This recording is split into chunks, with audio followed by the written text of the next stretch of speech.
Quisiera comenzar con una referencia al año de la vida consagrada, porque a mí me parece que debemos agradecer al Papa esta iniciativa, no solo porque es bueno que la Iglesia cobre mayor conciencia de la importancia que en ella tiene la vida consagrada, sino también porque las y los consagrados tenemos la oportunidad de reflexionar sobre nuestra identidad. No porque no la conozcamos, sino precisamente porque la conocemos. Ya la primera carta de Juan se expresaba de esta manera: os he escrito no porque desconozcáis la verdad, sino porque la conocéis. Hay realidades bien sabidas, pero nos hace bien volver sobre ellas, recordarlas, tenerlas permanentemente presentes en la memoria, porque estas realidades nos hacen vivir. ¿Cómo estamos celebrando? ¿Cómo deberíamos, me parece a mí, en mi humilde opinión, celebrar las y los religiosos este año dedicado a la vida consagrada? ¿Con qué actitudes? ¿Con qué disposiciones? Me parece, como ha indicado repetidamente el Papa actual, que no sería bueno que adoptásemos una actitud autorreferencial, mirarnos a nosotros mismos y hablar de nosotros, y de paso dar la culpa a los demás de nuestros fallos y deficiencias. Tampoco sería bueno que las dificultades del momento presente nos llevasen por caminos de desesperanza o de inseguridad. Una tercera actitud que estaríamos o que podríamos estar tentados de adoptar y que tampoco es conveniente: la nostalgia o el lamento por un pasado que se fue y que nunca volverá.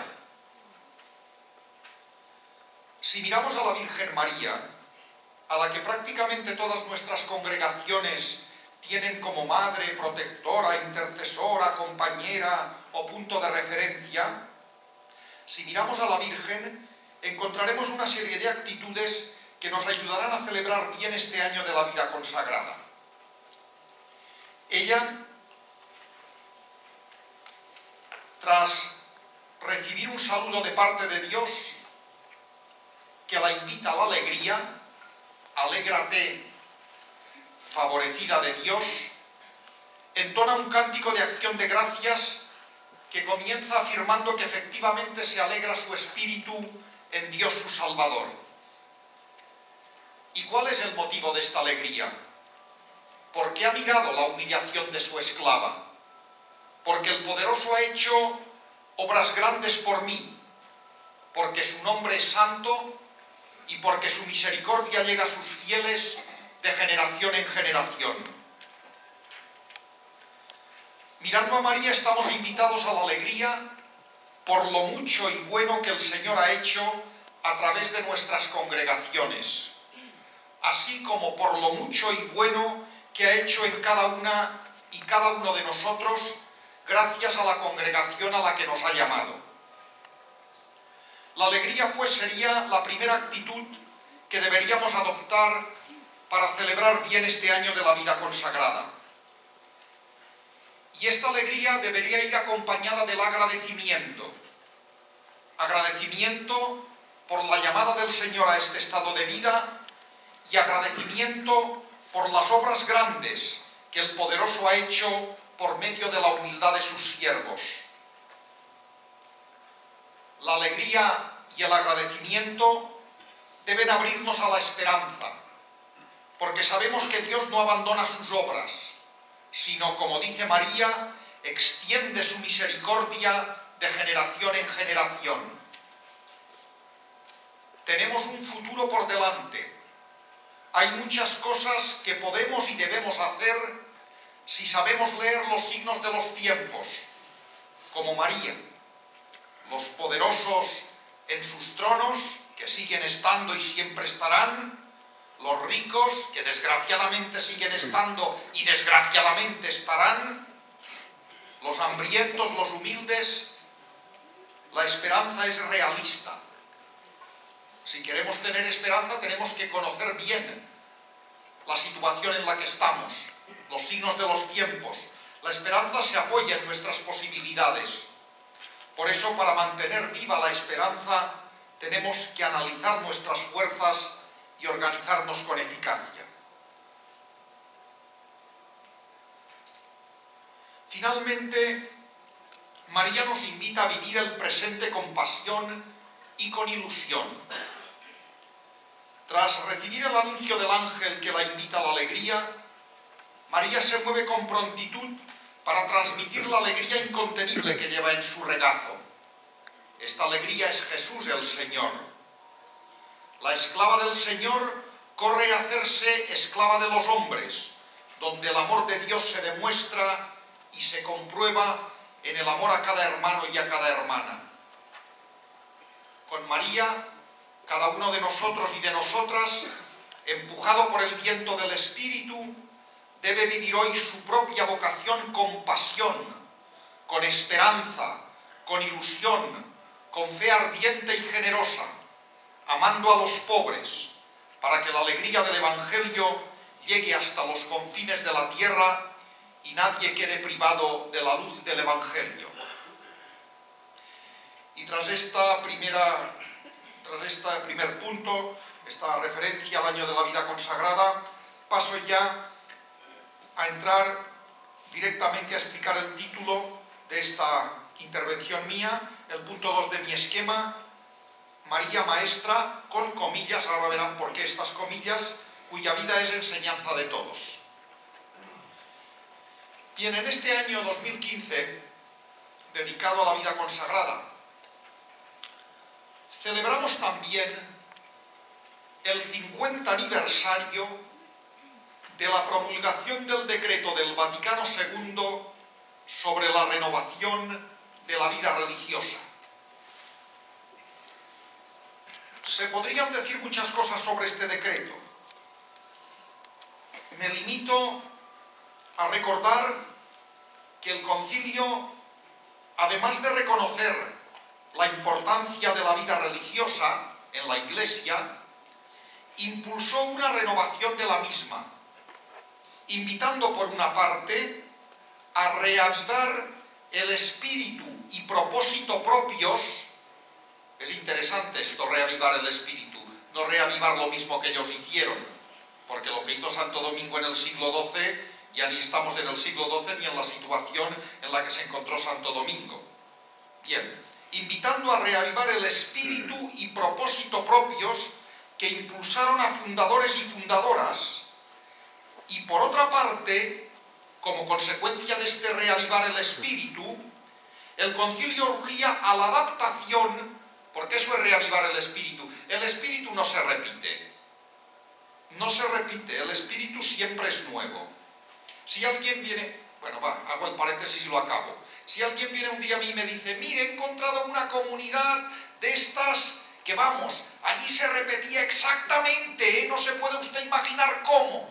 Lo mismo que dice Pablo en 1 Corintios 12. Bueno, pues yo digo falso, porque el espíritu no se repite. Bien, el concilio urgía a una adaptación a las cambiadas condiciones de los tiempos, porque la fidelidad no consiste en una vuelta al pasado, sino en vivir el mismo espíritu que vivió a fundadoras y fundadores en circunstancias distintas a las que a ellos les tocó vivir. Las circunstancias de hoy, con las necesidades de hoy y las posibilidades de hoy. Bien, dicho esto, este recordatorio al decreto del Vaticano II, voy a entrar en la cuestión de María como maestra de vida consagrada. Porque para los que conocen la importancia, que somos todos nosotros, la importancia que la figura de María tiene en la vida de nuestros fundadores y fundadoras, y el papel de intercesora y protectora que todas nuestras congregaciones le atribuyen, puede parecer sorprendente. Ya el anterior ponente en el uso de la palabra ha indicado esto, yo ahora enlazo con lo que él ha dicho.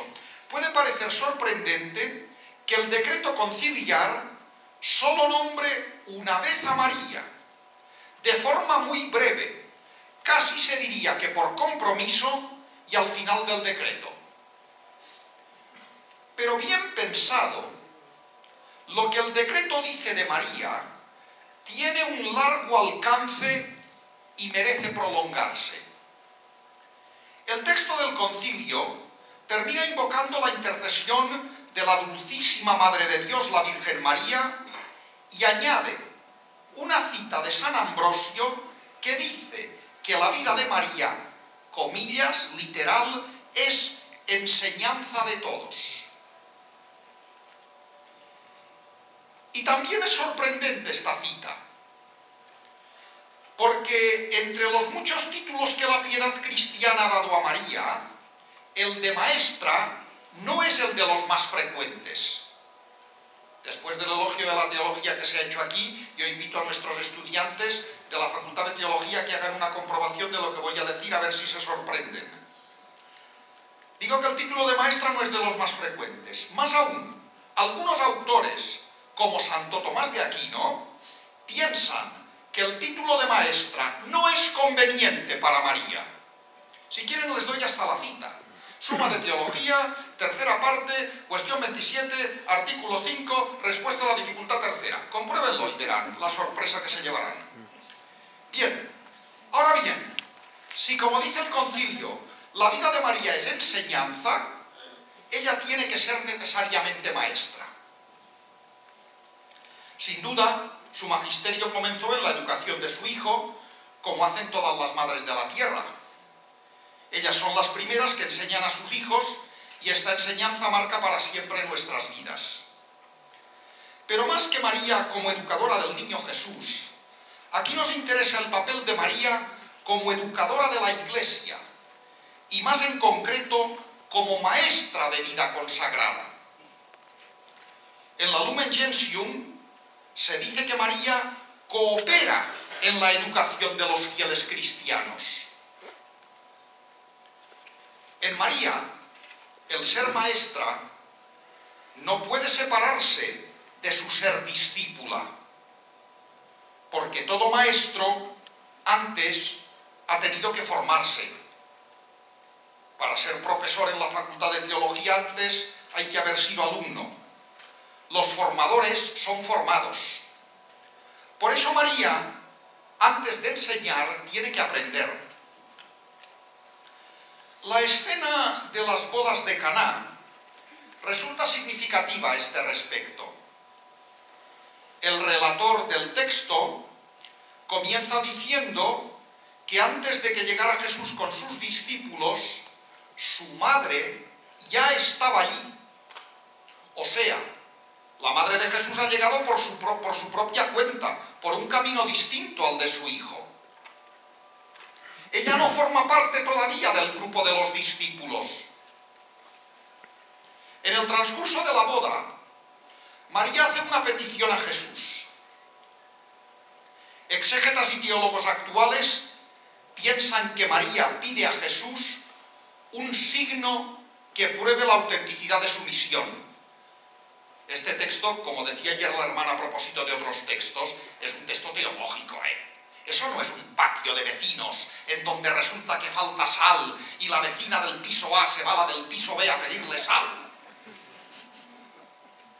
Si eso es lo que hacemos leyendo los evangelios, lo tenemos claro. Bien, total, como les digo, perdonen el tono, o las maneras, cada uno tiene su estilo y de pronto yo me he animado. Bien. Exégetas y teólogos, digo, piensan que María pide a Jesús un signo que pruebe la autenticidad de su misión.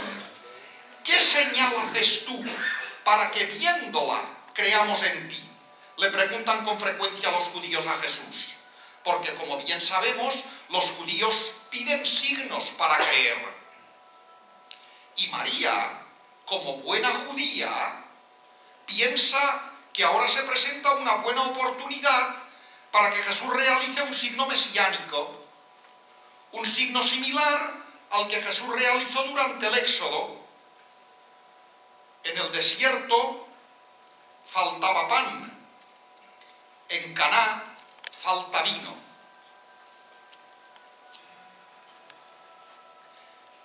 Pero Jesús, ante la petición de María de que haga un signo mesiánico para que pruebe la autenticidad de su misión, a estos judíos que como ella, que también lo es, piden signos, Jesús quiere orientar a María en otra dirección, en la dirección de la fe cristiana que cree en un Cristo crucificado, escándalo para los judíos.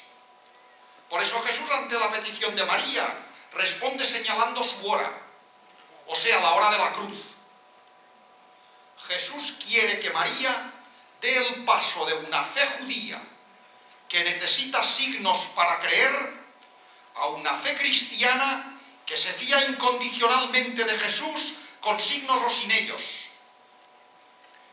También esto que estoy diciendo está en comunión con uno de los autores que citó ayer otro de los ponentes, Max Turian. Bien, Jesús enseña a María a alejarse de una fe demasiado dependiente de los milagros para que pueda entrar en el terreno de la fe que no necesita ningún milagro.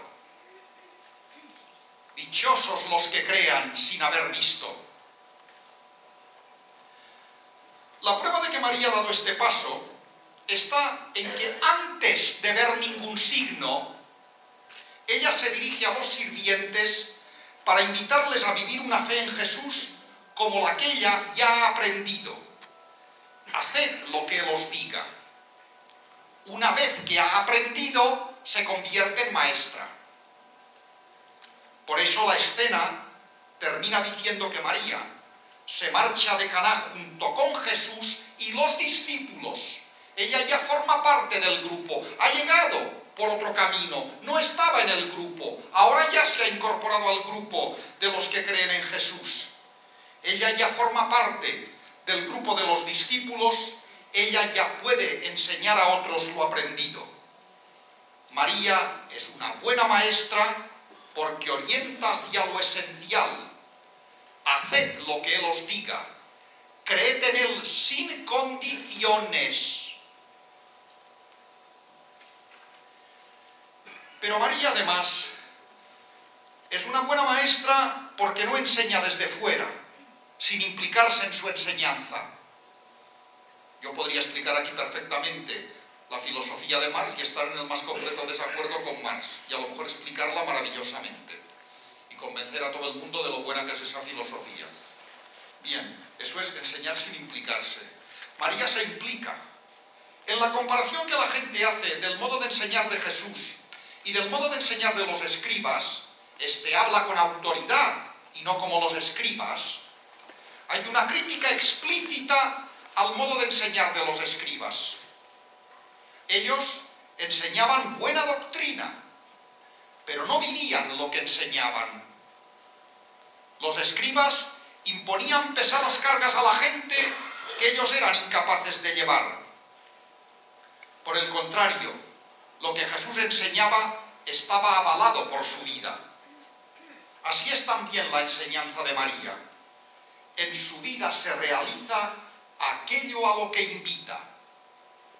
Si enseña a cumplir la voluntad de Jesús, es porque ella es la primera discípula y la primera convertida.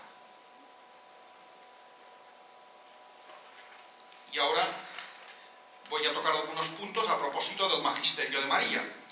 Y el primer punto, el tercero de mi esquema, lo he titulado María, maestra en el arte de la reciprocidad entre palabra de Dios y fe, que también los que me han precedido en el uso de la palabra al menos han dejado indicado. Bien, María, maestra en el arte de la reciprocidad entre palabra de Dios y fe. La principal enseñanza de María es la fe que conduce a la santidad, la fe que conduce a identificarnos con Cristo y a unirnos con Dios. Juan Pablo II dijo que en María la fe encuentra una realización perfecta. Desde esta realización perfecta puede ser una perfecta maestra. Se comprende así que el Concilio Vaticano II diga que ella es modelo, tipo de la Iglesia, en el orden de la fe y de la unión perfecta con Cristo.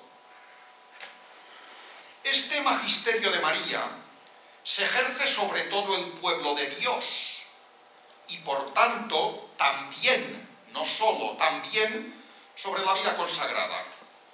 Pues las personas consagradas desean asumir la voluntad paterna como su alimento cotidiano y para ello es necesario que estén a la escucha de la palabra de Dios, que es la primera fuente de su espiritualidad. Ahí resplandece el magisterio de María. De hecho, la primera bienaventuranza que aparece en los evangelios no es bienaventurados los pobres, las bienaventuranzas son 7 o 14, vete tú a saber, depende de cómo hagas las cuentas. La primera que aparece en los evangelios es la bienaventuranza de la fe, realizada explícitamente en María. Feliz la que ha creído, bienaventurada tú, porque has creído. Ella es la que sin comprender, Lucas 2:50, acoge y guarda la palabra.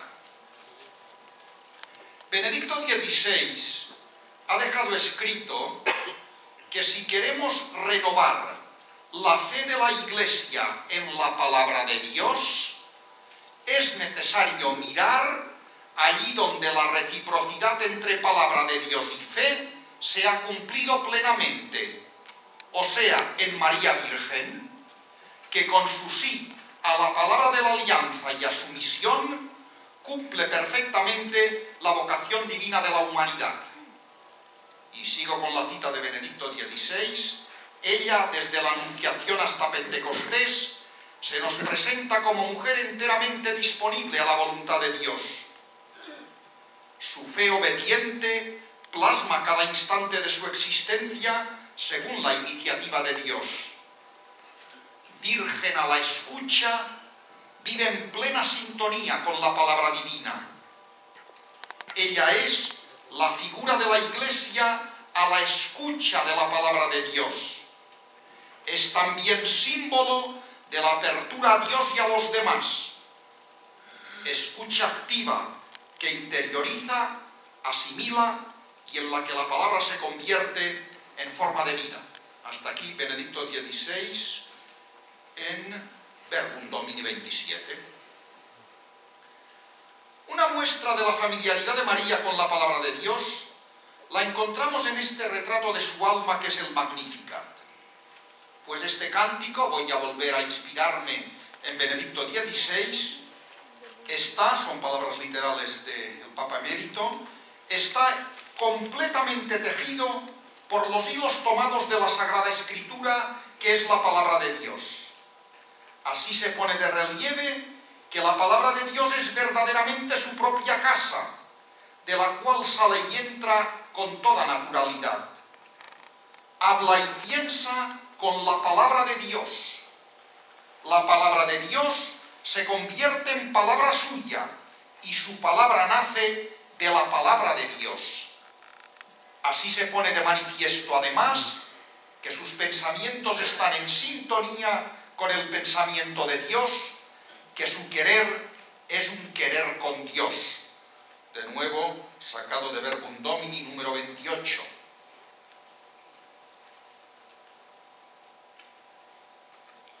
Ya lo había dicho antes en Deus Caritas Est. Y en todo esto tiene que ver con la Madre de Dios, pero también con nosotros, llamados a entrar en el misterio de la fe, con la que Cristo viene a habitar en nuestra vida.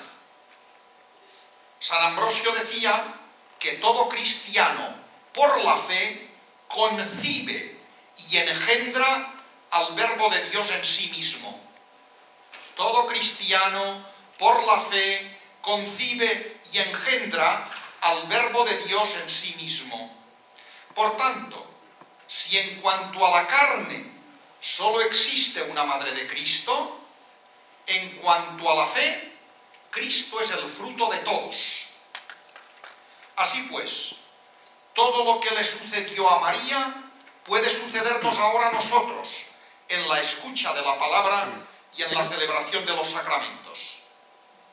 María es paradigma y modelo de nuestra fe y de nuestra acogida de la palabra de Dios. En el contexto de esta relación de María con la palabra de Dios, el Papa Benedicto XVI hizo una recomendación interesante dirigida expresamente a las comunidades de personas consagradas sobre el rezo del Santo Rosario, puesto que esta oración recorre junto a María los misterios de Cristo. Podríamos decir que el rosario es la escuela de María. En esa escuela aprendemos los misterios de Cristo, que es la palabra de Dios. Y al acoger sus misterios, acogemos a Cristo en nuestra vida. Las personas consagradas son ante todo personas de fe. Personas que han oído una llamada y han respondido poniendo su vida en manos de Dios. La palabra de Dios debe ser su alimento diario, el alimento diario de todos los consagrados. De ahí la importancia de la lección divina en las comunidades de consagradas y consagrados y la meditación comunitaria de la Biblia, tal como recuerda Juan Pablo II en su exhortación apostólica Vita Consecrata. En este sentido, María es una maestra de vida consagrada. Pero no podemos quedarnos ahí. Pues resulta que las personas consagradas se unen con Cristo y buscan la santidad, viviendo con un cierto estilo que tiene dos componentes esenciales. Y sin estos dos componentes no puede hablarse de vida consagrada. Las personas consagradas vivimos en comunidad y vivimos la castidad en el celibato. Podemos considerar que en estos aspectos peculiares y constitutivos de la vida consagrada, María es un buen modelo y una buena maestra. ¿Acaso ella era célibe y vivía en comunidad con Jesús, como sí que vivían los discípulos? Ya ve que he planteado explícitamente el problema, que se ha planteado también antes en la anterior ponencia. Voy con el punto cuarto y entro en un nuevo tipo de magisterio de María. María maestra, punto cuarto de mi esquema, maestra de un nuevo tipo de maternidad, paternidad, fraternidad.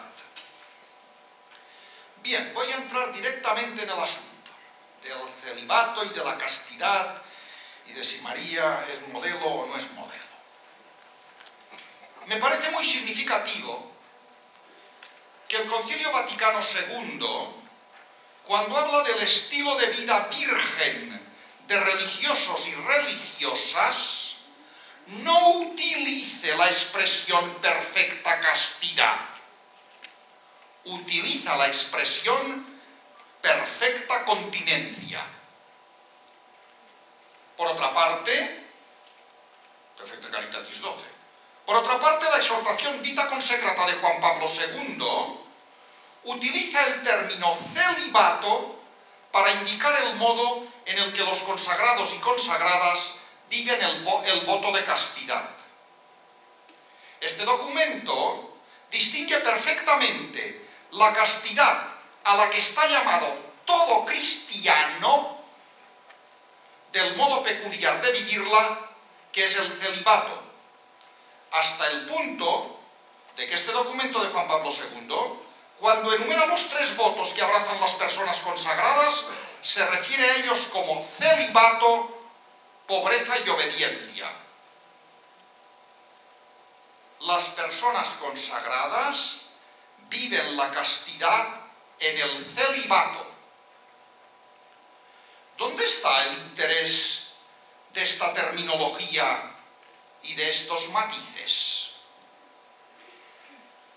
Pues está, como ha dicho bien claro el anterior ponente, en que todos los cristianos están llamados a vivir la pobreza, la castidad y la obediencia. Esto es un asunto de todos los que quieren seguir a Cristo. Pero en la vida consagrada se hace voto de vivir lo propio de todo cristiano con un estilo significativo y llamativo. Y así se comprende que el Vaticano II pueda decir que los consejos evangélicos son un signo que puede y debe atraer a todos los miembros de la Iglesia a cumplir sin desfallecimiento los deberes de la vida cristiana. Son un signo para que los demás también cumplan con lo que este signo significa.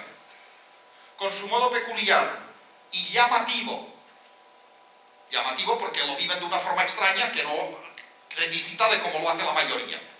Con su modo peculiar y llamativo de vivir la pobreza, la castidad y la obediencia, los consagrados son un recordatorio de algo que es propio de todo cristiano. Todos los cristianos están llamados a la castidad, pero no todos los cristianos son célibes. Célibe es aquel que no está casado. El matrimonio hay que vivirlo en la castidad. El matrimonio es casto, y cuando los esposos realizan el acto matrimonial, están realizando un acto casto. Porque si no decimos esto, pues no sé qué estamos diciendo. San Agustín igual les diría que estaban en pecado. Yo no. Bien, digo que el matrimonio, claro, y que allí se transmitía el pecado original para más divertimento. Bien, para el profesor de antropología en la facultad de teología. Fíjense si es importante la teología. Bien, al menos para saber esas cosas tan divertidas. El matrimonio hay que vivirlo en la castidad, porque castidad no es ausencia de sexualidad, sino vivir la sexualidad en el amor, de forma liberadora para uno mismo y para los demás. Castidad, y cito ni más ni menos que al catecismo ya, más referencia